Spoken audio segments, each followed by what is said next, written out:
je mýtus. Bravo. Už nedobehneme, ale aspoň niečo. Rozumieš, primerane treba tej soli. Tak to Vieš je. čo, pozri, máme body, je mi to jedno. Koľko? No, to vám povedia vaši diváci, samozrejme. Dobre. 28, teraz si body pripočítame.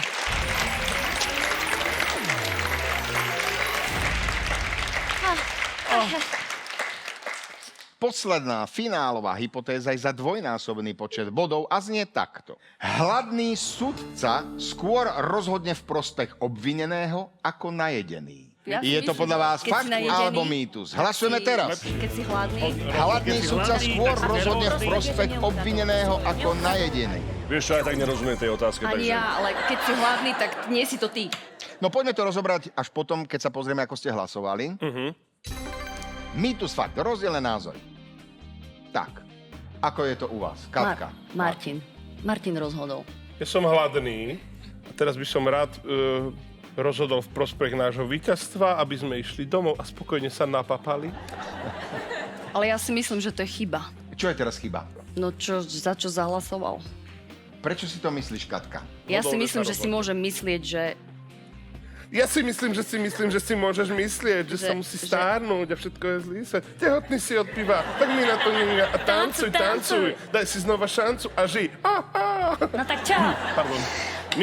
Ja si osobne myslím, Áno. že keď je sudca hladný, tak proste si ten obvinený Je horší, zlejší, hej?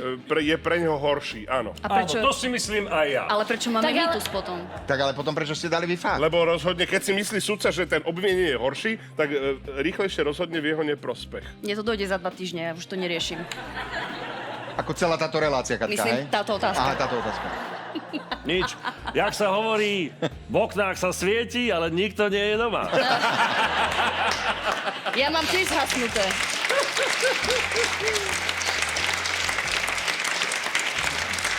Tak to poďme rozlúsknuť. Štúdia izraelských vedcov, publikovaná v roku 2011 v časopise PNAS, analyzovala 1112 správnych rozhodnutí izraelských komisí pre podmienečné prepustenie väzňov. Výsledky ukázali, že pravdepodobnosť priaznivého rozhodnutia klesala z približne 65% na takmer 0%.